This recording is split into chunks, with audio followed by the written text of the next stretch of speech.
Welcome to the Pharmacy Podcast. Join us as we delve into the dynamic world of pharmacy, exploring the latest trends, innovations, and insights that shape the industry. Our podcast is proudly brought to you by the Independent Pharmacies of Australia Group, IPA, dedicated to supporting independent and bannered pharmacies nationwide. We're committed to connecting all member pharmacies under the IPA national brand, recognized by Australians for elevating community healthcare to meet local needs. Our vision drives our mission to empower pharmacists and pharmacy professionals.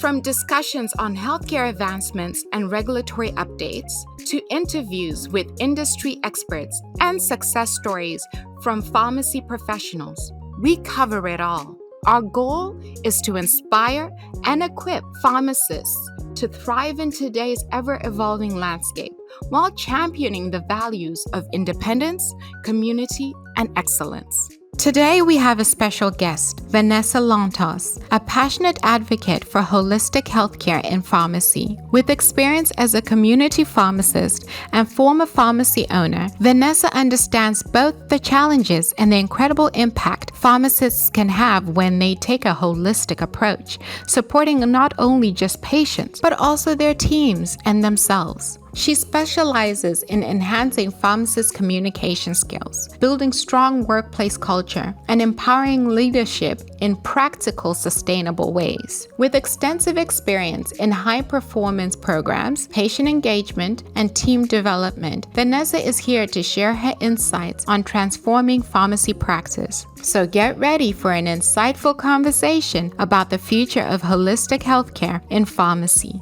Let's dive in. Thank you so much for taking the time, because I know right now you're probably running around preparing for APP. And then there's the Retail Excellence Conference coming up. But then not only that, but you do a lot more behind the scenes as well. That's right. I'm going to start off because I've been doing a bit of research on you. Oh. May I say that your life and your LinkedIn reads like an autobiography, like for sure. I don't know how you've done so much in the little time that you've had. Yeah, I've done a few different things. Yeah, definitely. Yeah. I'm going to start with something that you actually wrote on one of your LinkedIn posts, and I want to delve deep into it and just find out more about who you are and what your essence is. So you wrote, I am passionate about supporting the grassroots movement towards expanded holistic healthcare in pharmacy. As a community pharmacist and previous pharmacy owner, I appreciate the challenges that can arise during the day-to-day running of a busy pharmacy.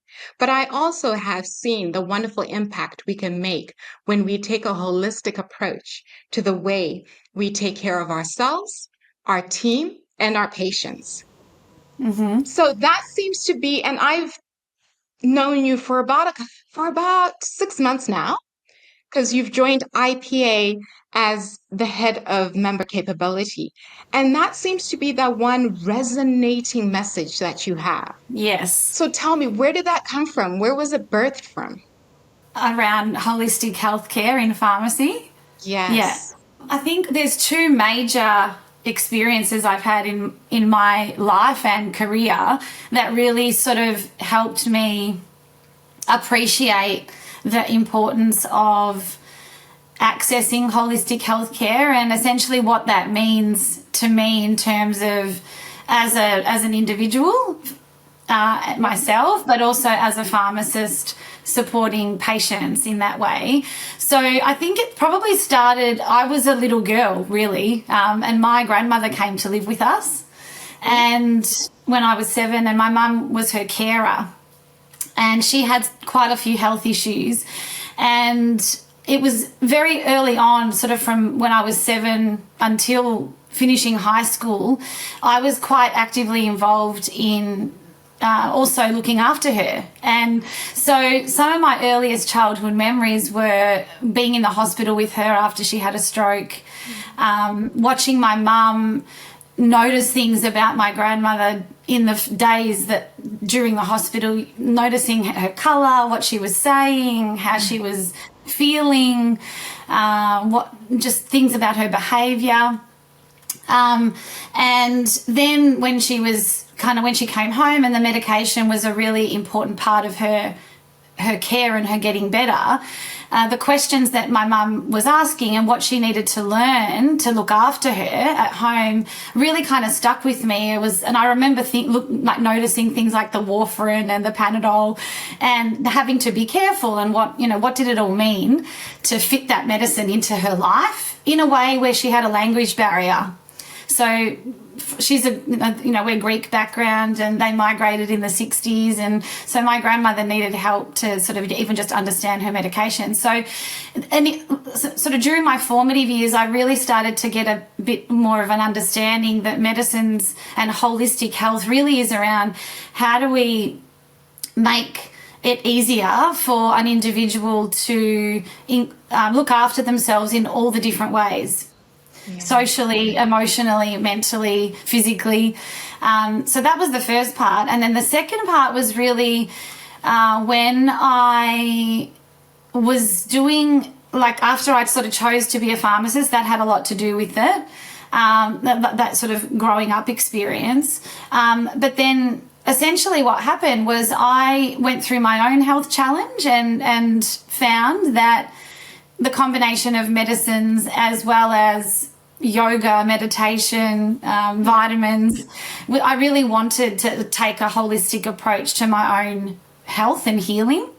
Yes. And so that really made a difference to me personally in terms of the benefit that I experienced when I was able to understand how my particular health condition benefited from a number of different, more of an integrative, holistic, approach to feeling better, really. Yeah.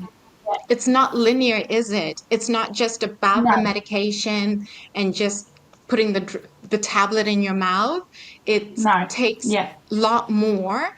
And in the same way that you do it for a patient, you also have to do it for your pharmacy teams, isn't it? It's a lot more than just walking through the door and doing your work every single day. And as people, we are more than just people, aren't we? I think ultimately it's about thinking of the circumstances and connecting the dots, and whether you're trying to take care of your team or yourself or your patient, it's important to have that empathy and that perspective that there's a number of different factors that can influence the outcomes or the experiences that we're having, and learning how to have those conversations about those different elements. Because that's one of the things I remember. Every time I think of our interactions, there's the one incident that we had where we were at a workshop, and you were sort of breaking down to us how, we need to realize as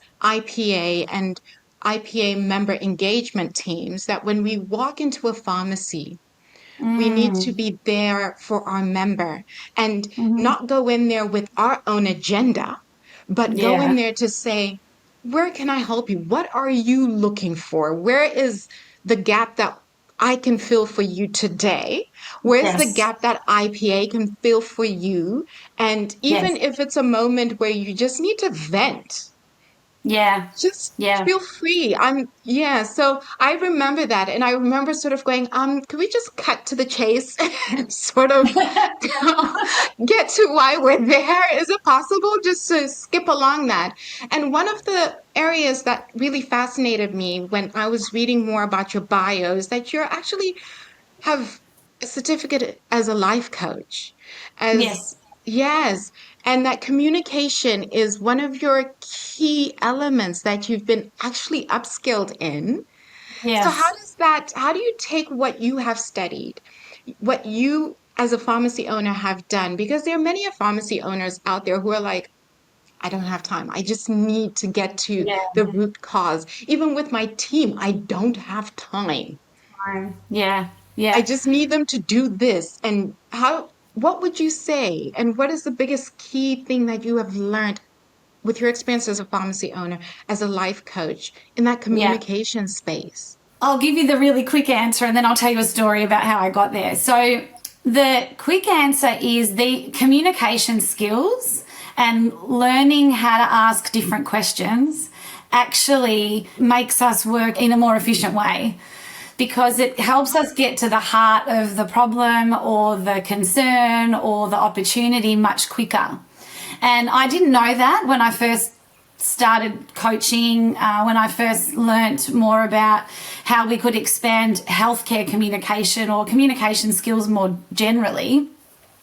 But what I came to discover was that, it actually gives us more time back because we're actually able to have more quality conversations. And the example and the story I like to share is that I had a visit with a home medicine review. So I went and did a home medicine review for a patient. This would have been about 15 years ago. And I sat with her. We spent an hour together at home.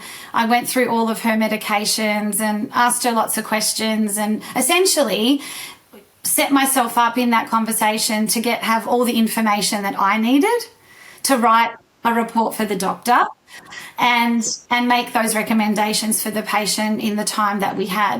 And I thought the conversation went quite well. Mm-hmm. But before I left, she said to me, "Vanessa, can I just ask you one more question?" And I said, "Of course you can."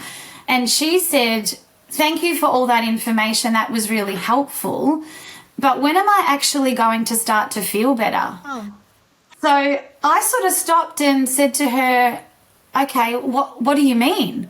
Mm. And I stayed with her for another 15 minutes, and she went on to share with me that she was 52. She'd only been on medications for the past year after her husband's passing. So she was experiencing grief, and a lot of her health conditions occurred in that last 12 months. So I got to understand a little bit more about her conditions and her lifestyle and what she'd been through over the last 12 months.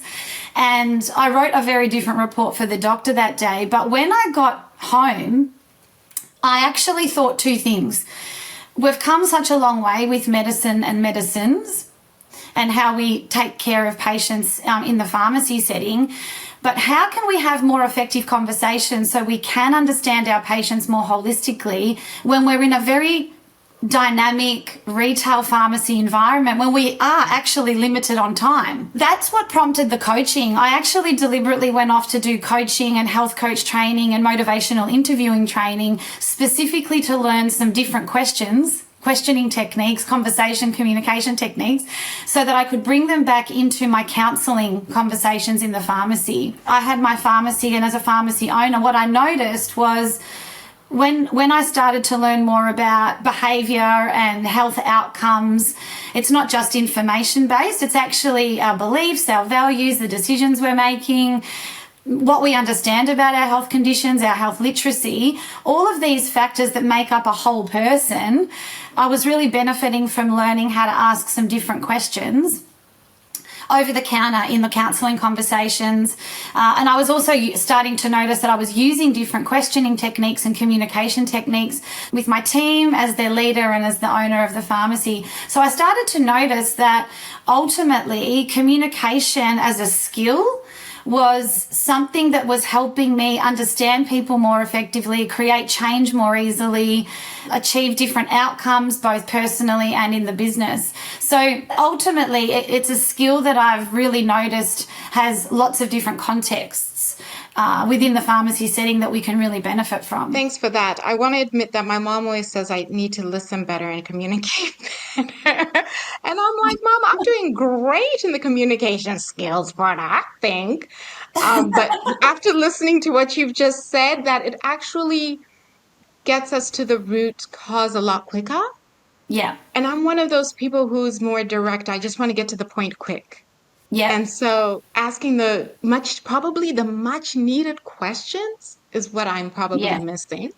But then the other element that you've said, that in the way that you speak to our patients, it affects change. That's the biggest reason why we're pharmacists. We're not just here to just provide the medication. We actually are invested in seeing change in our patients. We like the good news stories when somebody comes in and says, "Oh, darling, that medication you recommended was great," or even just lifestyle modifications that they've made. Yes. That was absolutely exactly. amazing. I'm going to flip it with the communications and probably ask, because right now in the pharmacy industry, our workforce is suffering. We've got high turnover rates when you can even find somebody Yeah. to Yeah. work. So we've got Yeah. high turnover rates when you can find somebody. Yeah. Not only that, but we're finding that a lot of our skilled workforce is moving into Mm, other industries. So we're mm, losing a lot of that knowledge to other mm, industries.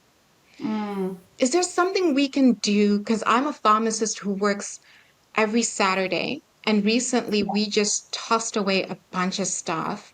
And I must admit that when you're in the pharmacy, you just like serve the customers, just serve the customers when Yeah. it comes to the pharmacy assistants. And even for myself, it's just about serving. We've thrown away a Mm, bunch of stock because we probably aren't having those meaningful conversations as well mm, and giving mm, that holistic approach to a patient. mhm, mhm. Is there something we can do communication wise, or is there something I can do communication wise when I speak to my pharmacy team members? Yes, I think that there's a couple of things here. When it comes to engaging the team, and one of the areas that I've noticed about learning how to have different conversations or building communication skills, it can come down to three things. The communication skill itself, so how you're holding yourself in that conversation, so listening, questions, empathy, and the confidence to ask new questions, or have the confidence to even just be a bit uncertain in how to navigate a more difficult conversation, or to give each other feedback. The skills that are required around certain types of conversations is one part of it.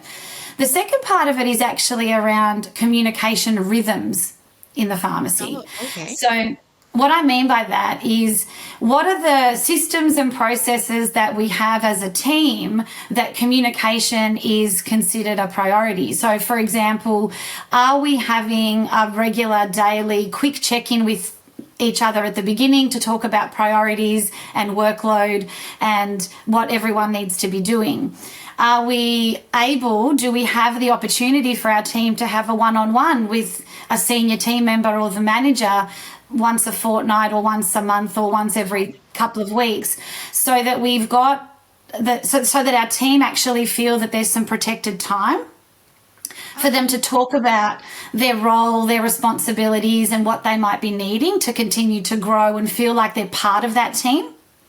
So skills, rhythms, and then it's actually around the channels of communication, and just setting the team up in such a way that we're actually making this a priority. So, for example, do you have a team communication book? Do you have the roster up so that everybody knows who's working, when they're working, how they're working? Do you have a task list or a to-do list so that everyone is committed together to working through the same activities, or working on the task list in a way that you're working as a team and you can get everything done? Because I think what we often can do in pharmacy is, because it's so busy, we tend to be, we're running through the day. And what I've noticed is the teams that are either in survival mode or feeling quite stressed and overwhelmed, and that's where retention becomes a challenge, because people over time can't stay in environments where it just feels like we're in survival mode all the time. So how do we actually implement some foundational mindsets, habits, behaviors, systems, and processes so that the team works better together, and there's communication that's always on? There's opportunities for the team to come together through one-on-ones or small huddles or meetings together, so that we can start to get some of the basics right when it comes to working as a team, so that we can then go a lot further in terms of retaining our team members through growth and development, and the pieces that we know work across teams within healthcare, not just pharmacy, within healthcare and the broader workforce more globally as well. So those are the three elements we can do.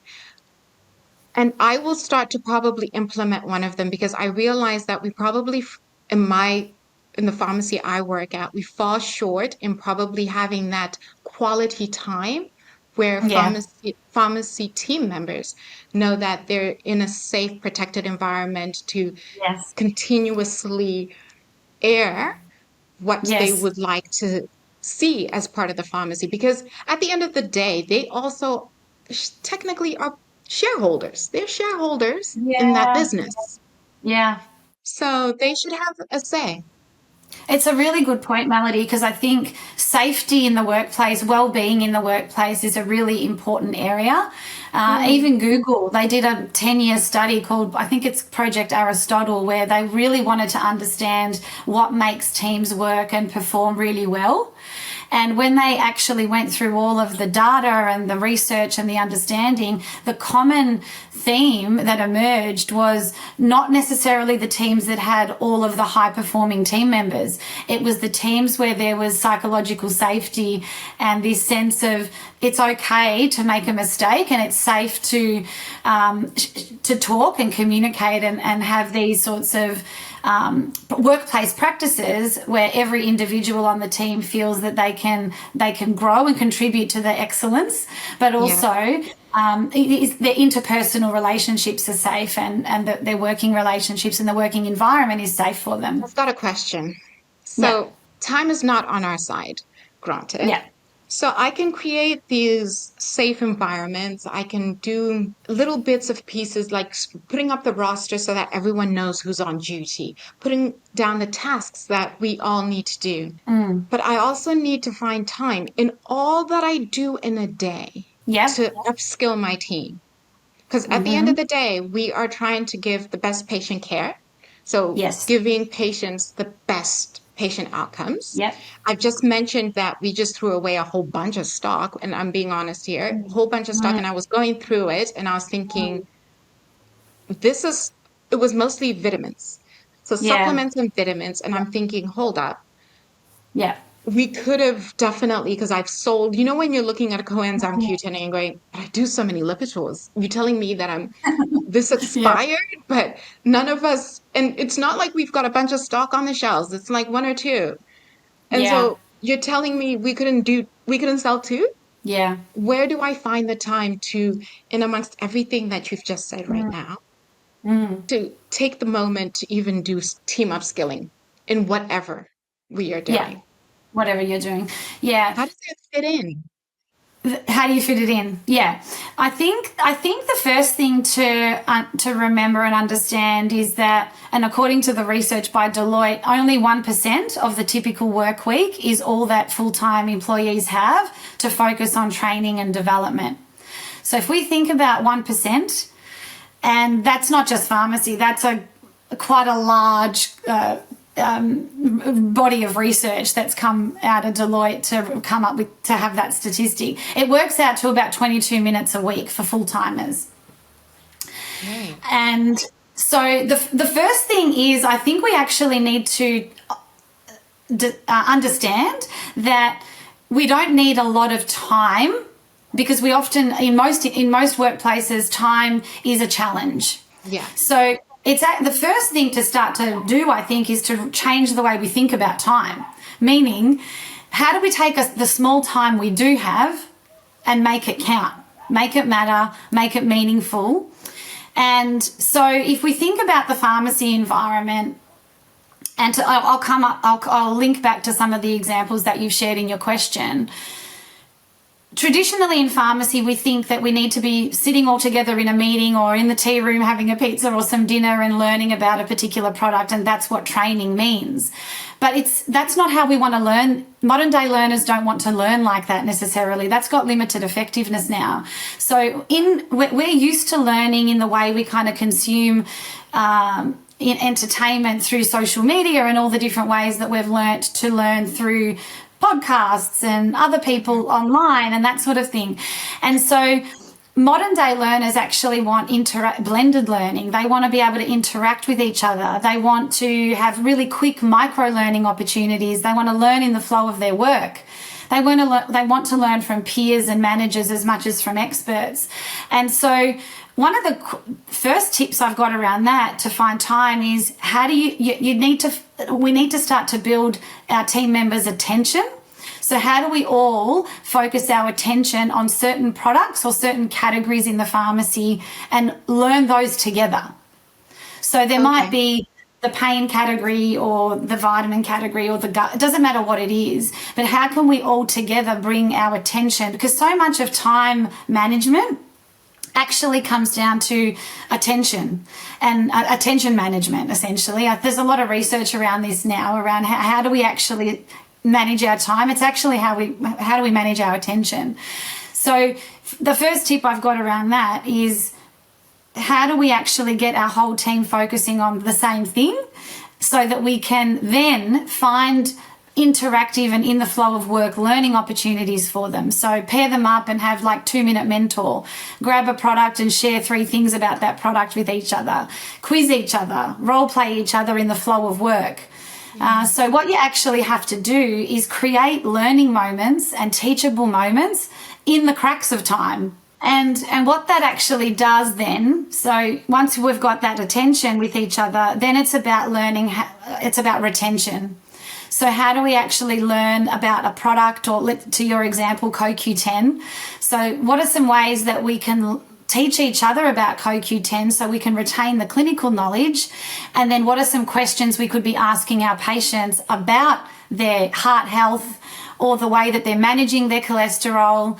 So that's when you start to notice a real shift in the overall holistic nature of the way we give care in the pharmacy. I think it really does come down to understanding the products and what the clinical benefits are, but also what's the conversation or what's the question I need to ask the patient. So in this example, if someone's picking up a medication where CoQ10 is an opportunity for a complementary support product, it could be, I noticed you've been on your cholesterol medication for a really long time. What else are you doing to support you with your cholesterol health or your heart health? So it's asking 1 or 2 different questions each time that those patients come in to pick up their repeats, that you start to be able to increase, 1, the patient's understanding that that's even an option, and 2, your own confidence with how to have those conversations. Amazing. Actually, I think I can actually do that. I can have teachable moments, definitely. Yeah. Because there are down times where you can have a moment with us one-on-one with a team member, and you can quickly just say, "Did you know?" So definitely implement that. Speaking to patients, I can have those conversations where it is an open-ended question, because that also gives that patient an opportunity to even open up to you and say, you know what, I actually don't see the effects of this medication. Do I even really need this medication? Yes. Because they might be like, I feel the same as I was before Yes. I Yes. started. Is it necessary? Do I still need it? So it opens up that chain of conversation as well. Now, I know that you've been with the Independent Pharmacies of Australia now for about 6 months. Am I right to say that, Yeah, Vanessa? that's right. Yeah. And Yeah. we had you hit the ground running, literally. We And did. we were like, thanks for coming along. We've got workshops that we have planned. Please find Yes. attached health promotions that we would like to send out to members. Oh, and by the way, there might be an LMS system that we're going to be starting up as well. So what are your thoughts on this, since you are, the most eligible person in IPA right now to have these conversations with? Oh, and by the way, you've got Pharmacy Connect coming up, and you're going to be speaking to that. Yes. So yes, you've been quite busy since joining IPA. But let's talk Yeah. about first probably that LMS system, since we were talking about training. We just finished on the training. Yeah.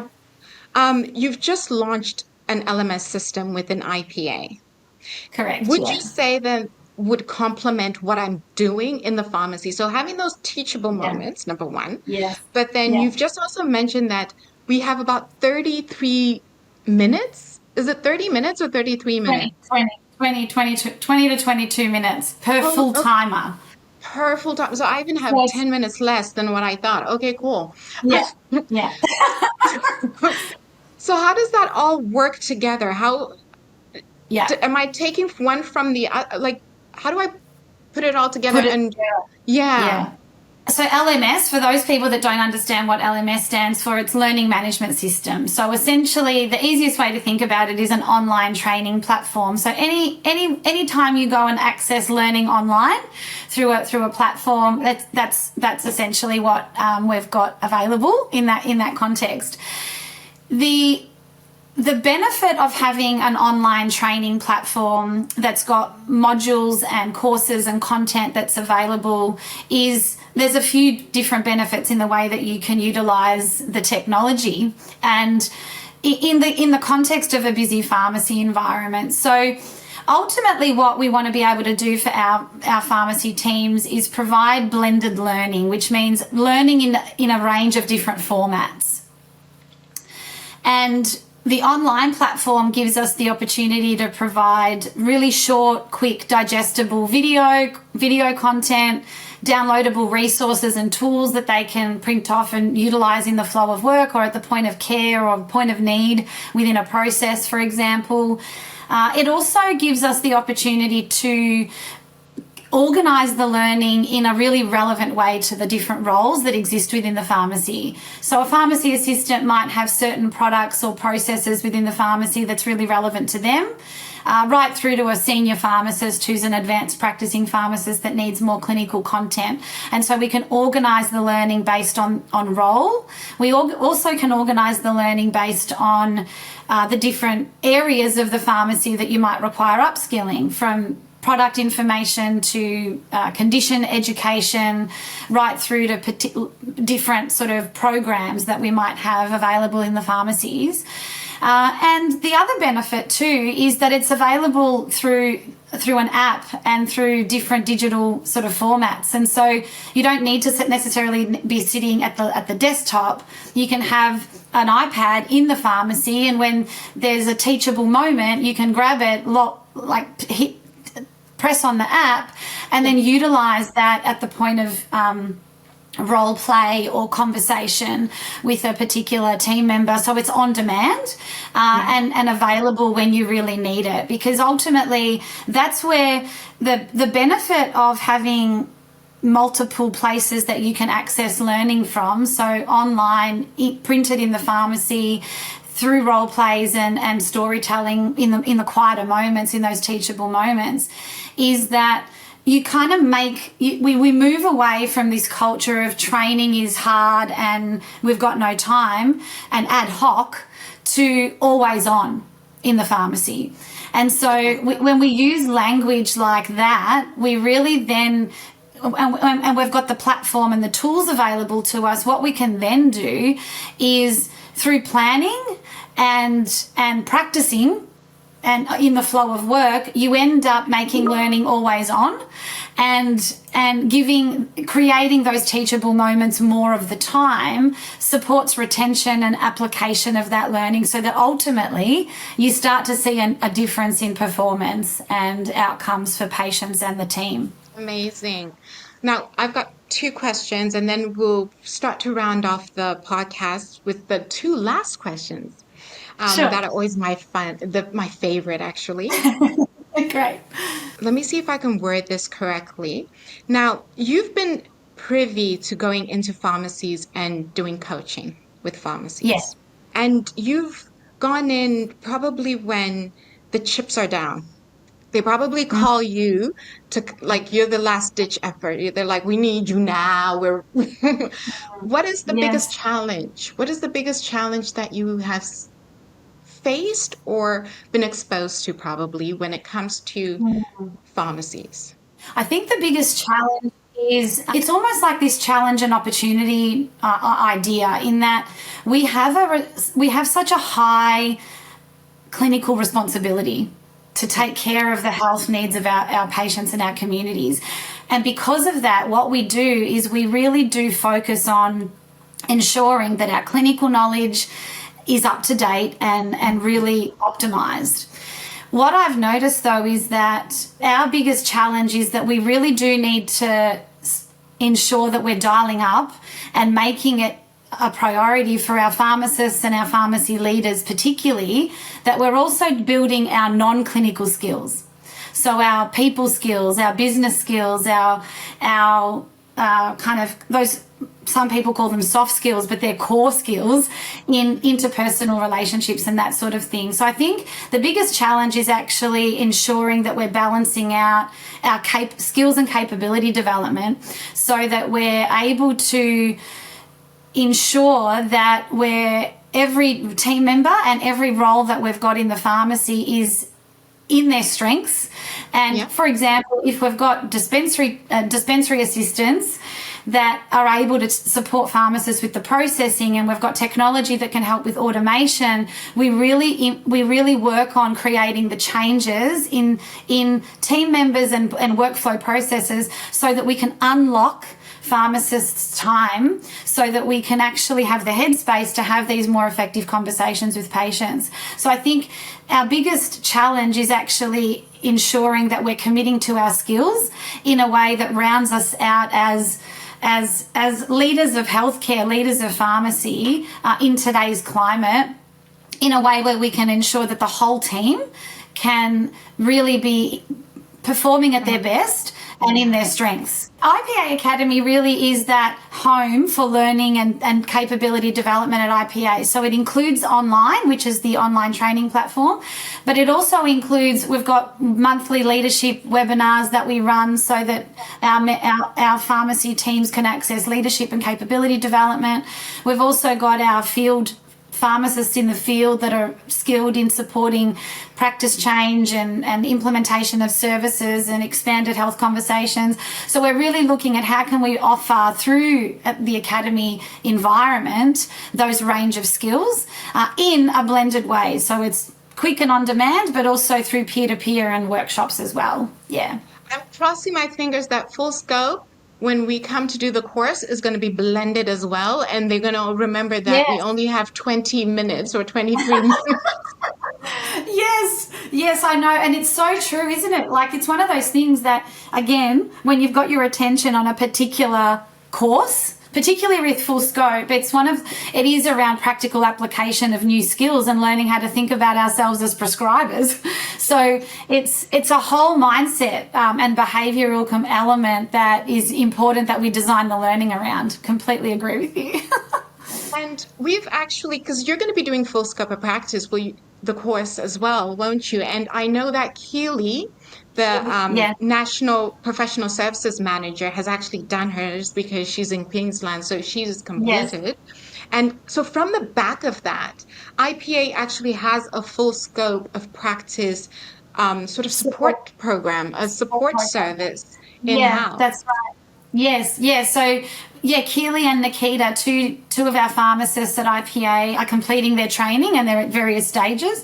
What we've actually done there as a team is designed a support program that sort of runs alongside the certification training to provide those practical skills and also to support the overwhelm and also provide a peer group that you can bounce ideas off, you can navigate different elements as you're moving through, and really practical support, because that peer-to-peer learning is such a big part of how as individuals, we believe in our own skills and capabilities and then apply the learning in our pharmacies to kind of bring it to life for the patients. So the support program is there designed to sort of run alongside you.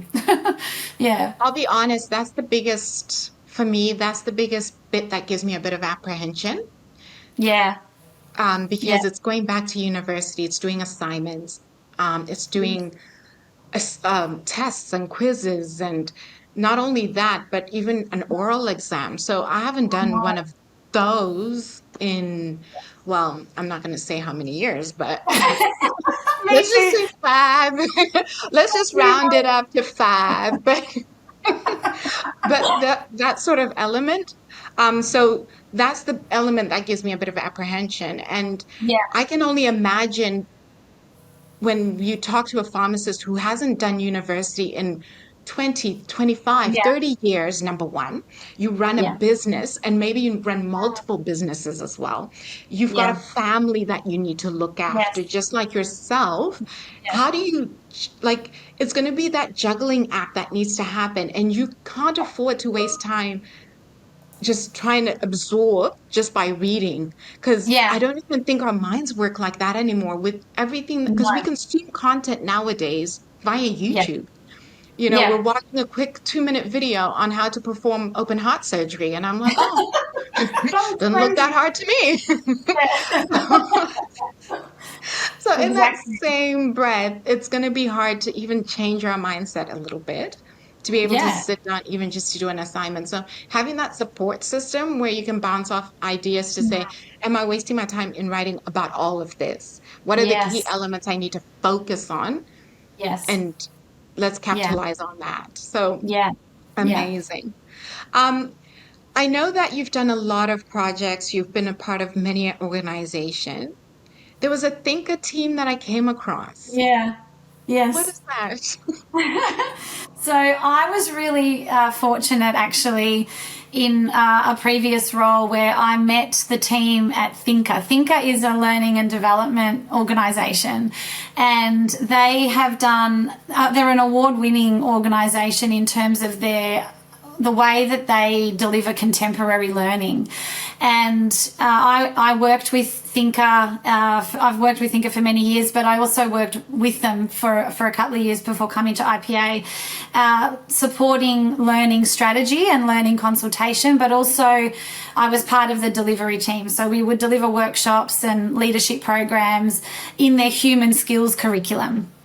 And Thinker have done a really wonderful job, and I think they're leading in this way, very much so, around how to build skills and capabilities across team members, leaders, executive leaders within organisations, and really look at they've actually created a curriculum of human skills, and they group those skills like mastering communication, accountability, delegation, how to give feedback. There's a range of skills. So again, to the point I made earlier around how do we actually support ourselves in healthcare to dial up and round out our skill set, so that when we are having conversations with patients or with team members, we can provide them with the clinical information and the knowledge that they need, but we can also build our confidence around different skills so that we can perform better in business, but also as a team within a healthcare setting.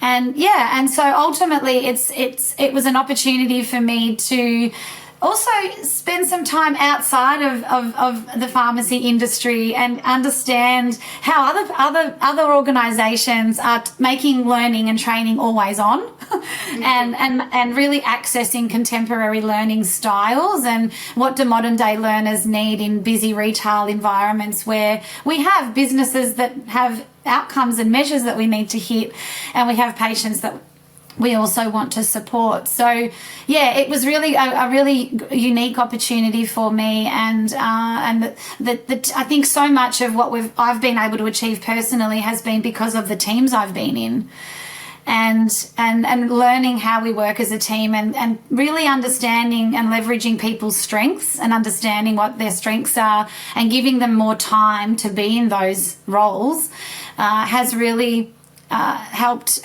me individually. But I think and that's one of the things I love the most about IPA as well is even though yes, it's been a busy start, I've laughed every day. I've said I need help. If I need help, I can ask for help, and somebody will say, "What do you need?" There's been some really lovely and just this passionate commitment to progressing pharmacy, really, and supporting independent pharmacies. As an independent pharmacist myself when I had my business. So I think so much of what we've been able to achieve is the collective contribution that everyone's making. Yeah. Well, Vanessa, IPA is happy to have you too. It's been Thanks, fun. Melody. It has been fun. That's true. Yeah. To conclude today, and I want to Yes. thank you for agreeing to be part of the podcast. Thank you, Keely, Melody. Paul, who actually reports directly into you. She is the Yes. National Professional Services Manager. Has a question for you. Love What it. three things would you recommend to the early career pharmacist just starting on their pharmacy journey? I think for me, the biggest thing I always remember is that all of a sudden you come from being an intern. Yeah, Like yeah. literally you're an intern on Friday. Yeah, Monday, and you're a pharmacist on Saturday. You're a pharmacist and Yeah, the yeah, manager of a store. And you're like, what?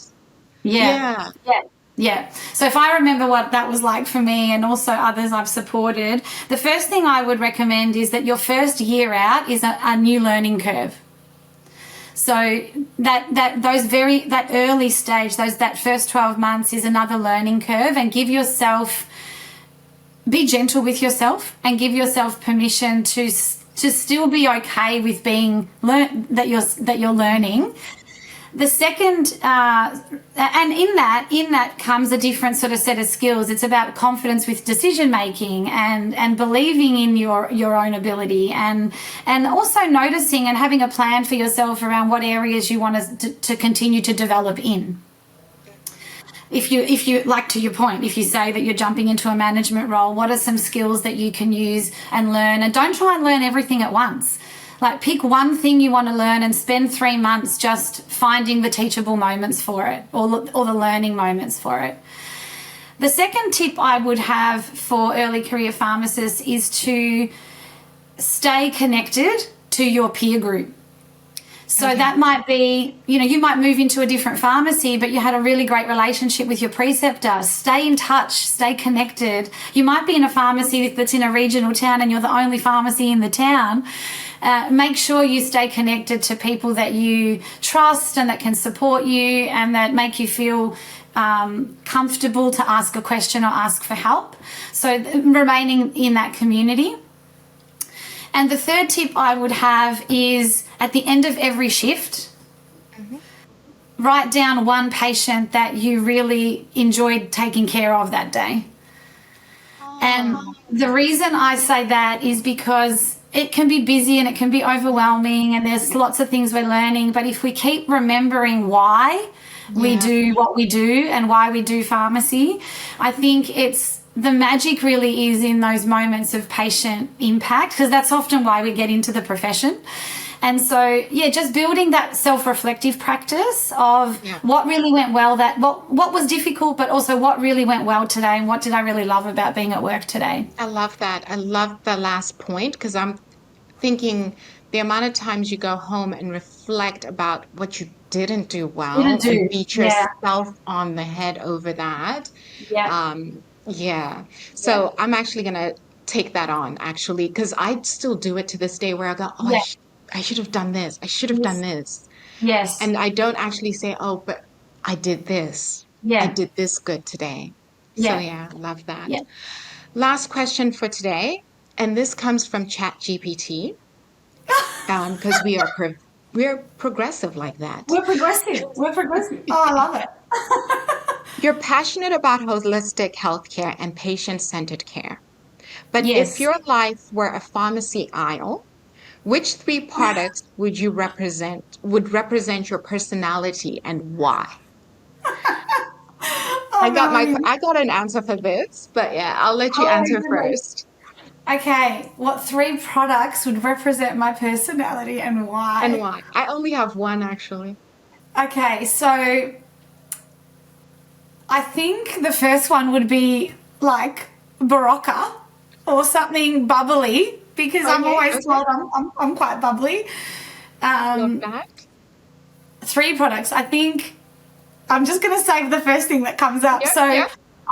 I think a heat pack, because I'm told I can be quite warm and caring, and that heat Love packs make me that. feel a bit cozy. Love that. Love that. And I love dancing. So I the know I third, read that. I I read love that dancing. you and your daughter do like just random dances in the Yeah, day. all the time. Yeah, love it. Love it. So I think the third product would probably, you don't find all these products in the same spot, by the way, but the third product would be like a Band-Aid, Which like, falls. Yeah, like the Oh, protective whisker. insults. Yeah. Love That was, that. Yes, definitely. Shoals and souls you are. yeah. What would Uh, yours be? Mine, actually, the first thing that came to mind was the incontinence section. I was like, yeah, I'd definitely be an incontinence pad. Oh, that's so funny, Melody. You are, you To are capture fun. all the dribbles that come from a giggles. Yeah, which can happen after childbirth as well. So, I've been there. I have been there. So yeah, I was like thinking about that. I was like, definitely incontinence. Oh, I But love yeah, it. because I do love to laugh. Like I think that's the only way sometimes I make it through like all the Yes. different areas in my life because I wear so many hats at one point. In one Yeah. week, I could be a full-time pharmacist one day, and then Yeah. I'm working in the office the Yeah. next day. Yeah. But every time I would love to say that everyone who interacts me, even at the pharmacy, everyone who interacts with me always Yes. needs to walk out at least laughing or having had a good experience. Yeah. And I make You it a do point do that. You really do. It because, really is yeah. beautiful. Yeah. It's such a So, nice way to be. no, thank you. But yeah, that's it. There you go. Oh, that was lovely. So nice. Did you have Chatting fun? with you. I did. Yeah, it's like just nice to share stories. It's lovely. Yeah. Yeah. Yes. And you were great. You were awesome. You Oh, thank you. At Independent Pharmacies of Australia Group, we're dedicated to supporting a network of leading independent and branded pharmacies nationwide with a vision to connect all member pharmacies under the IPA national brand. Recognized by Australians for elevating community healthcare to meet local needs. Thank you for joining us today on the Pharmacy Podcast. We appreciate your support in our mission to shape a thriving and patient-centric pharmacy industry. For more information about Independent Pharmacies of Australia, you can visit our website, ipagroup.com, or stay connected with us on social media. Thank you once again for joining us. We look forward to welcoming you back soon as we continue our journey together, enhancing community healthcare